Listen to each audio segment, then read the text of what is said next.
Welcome back. Let's look at some inspiring PV applications.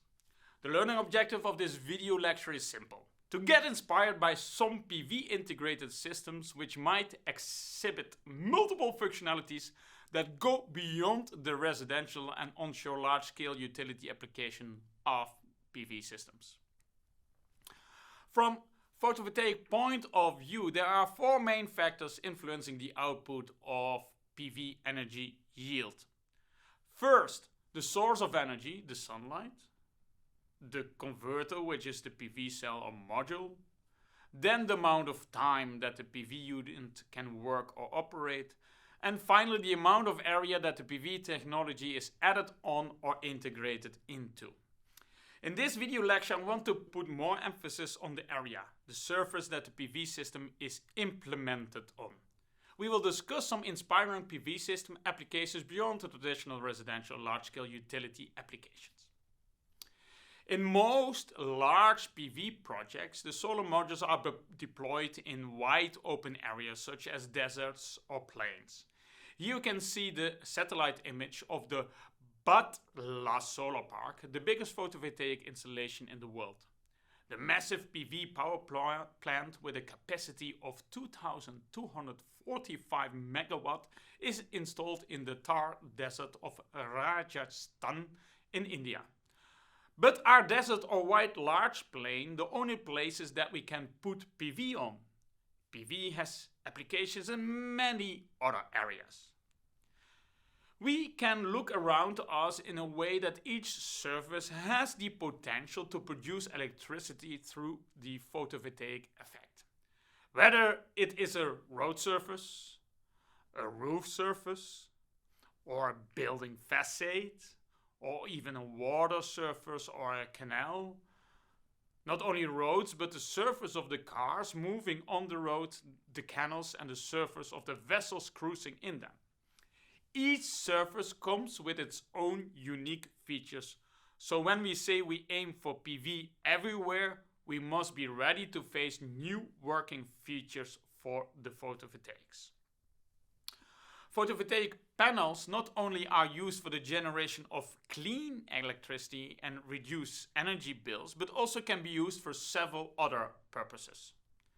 They can protect animals from hot weather waves, can homogeneously distribute light on croplands, can prevent water evaporation behind dams, can increase the driving range of vehicles, or even bring visual attraction to the buildings, etc., etc.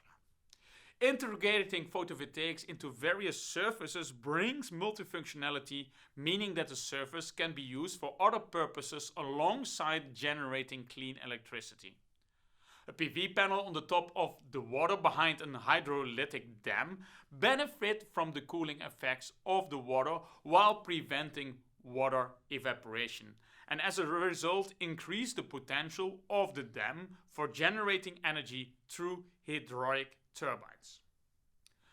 Adding bifacial PV panels on top of a farm or an orchard can increase both the productivity of the crops and the PV panels. PV panels on top of crops, if designed smartly, can be used as irradiance diffusers to homogeneously distribute the light on the crops, while the reflection of the light from the crops can boost the PV performance as well. Some crops are in favor of occasional shadows and some are not. Photovoltaic cells on the roof or the hood of electric cars increase the driving range of cars as well. Solar panels are also being deployed on water areas, inland and offshore. A floating PV plant normally consists of floats, mooring and anchoring systems, PV modules and balance of system components. This figure shows a schematic of a floating PV plant and its key components. Except for the floats, which bring the necessity for mooring and anchoring system, the rest of the floating PV plant is almost the same as a ground-based installation. Floats are compartments with buoyancy to keep PV modules and supporting structures float on the water. Floats should be recyclable, non-toxic and resilient to water, salt corrosion and UV radiation that can ensure more than 20 years of operation with minimum effect on the water body ecosystem. There are three types for floats used for floating PV plants. The pure float with high density polyethylene, the HDPE material, pontoons or hollow cubes with metal trusses, and special membranes or mats. Mooring refers to any permanent structure which is used to forestall free movement of the floating structure. An anchor mooring fixes a floating structure's position relative to a point on the bottom or the sides of a water body. This will prevent the floating PV plant from being blown or pushed away by wind, load, wave force and other water streams or hit the banks when the water level is changing. Examples of three main anchoring types are shown in this slide. The type of the anchor depends on the soil condition. A floating PV can also have a combination of different anchoring types. The yearly power production curve of a hydropower plant is mainly governed by water seasonal cycle, which is complementary to the sun irradiance cycle. Therefore, the hydropower plant and the floating photovoltaics can work complementary while the floating photovoltaics is benefiting from the surface of the calm water behind the dam and the already established grid infrastructure. And on the other hand, the hydropower plant benefits from less water evaporation and complementary power production profile. Also, with a coordinated control of the hydropower plant and the floating photovoltaics can work together to provide stable power without the need for electrical storage. A recent research studied the 20 largest hydropower plants across the world and concluded that by covering 10% of the hydropower plant basin surface, the hydropower plant's energy production is increased by 65%. The figure shows the hybrid hydropower plants and the floating photovoltaics capacity around the globe. Agri-photovoltaic is a concept that originates from the 80s. It is defined as a land use concept that directly integrates solar energy production and agriculture activities which are practiced under the photovoltaic field installation. Agri-voltaic practices can be carried out in different ways depending on the activities carried out by the population in a given area. Agri-voltaic applications represent the combination of energy production with agriculture production in the field, or agriculture production in the greenhouses, or livestock rearing, or provision of the ecosystem services through vegetation management, or different agriculture practices combined. One performance index used in agrivoltaics is the Land Equivalent Ratio, or LER. LER is a performance index for land use efficiency. Land Equivalent Ratio is the sum of the respective yield ratios of dual land use to mono land use. There are other performance indicators for agrivoltaic as well, such as the light homogeneity under the PV panels. This is assessed by the simulation of radiation distribution under agrivoltaic systems. Active countries in the field of agrivoltaics are Germany, Italy, France, Japan, USA, Taiwan, and Egypt, for example. A comprehensive study on agrivoltaic systems throughout the US, performed by the National Renewable Energy Lab, NREL, identified 5 key parameters influencing the success of an agrivoltaic plant. Let's summarize those. Climate, soil, and environmental conditions. The ambient conditions and factors of the specific location that are beyond the control of the solar owners, solar operators, agrivoltaic practitioners, and researchers.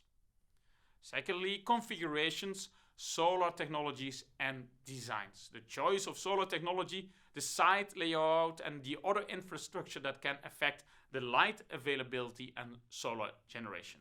Third, the crop selection and cultivation methods, seed and vegetation designs, and management approaches. The methods, vegetation, and agriculture approaches used for agrivoltaic activities and research. Fourth, the compatibility and flexibility. The compatibility of the solar technology design and configuration with the competing needs of the solar owners, solar operators, agriculture practitioners, and researchers.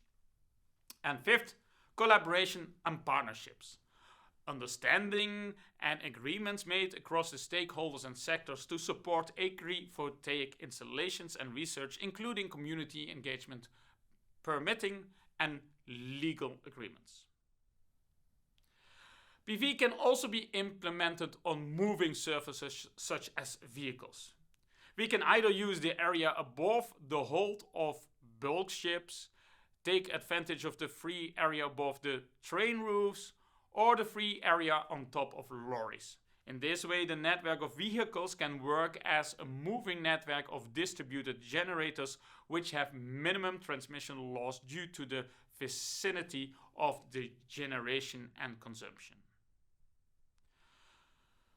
The pros for vehicle integrated photovoltaics are an increased mileage, a reduced load on the electricity grid and charging infrastructure, cost savings for charging electricity, reduction of the CO2 emissions in the transport sectors. The cons for vehicle integrated photovoltaics are it requires new materials and production processes compared to conventional module constructions, different type of modules for the specific application areas requiring individualized production, and high efficiency values relative to the surface areas are required as well.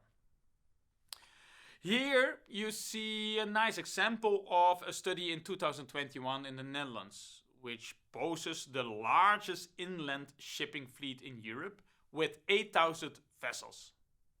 That could accommodate 267 megawatt of photovoltaics.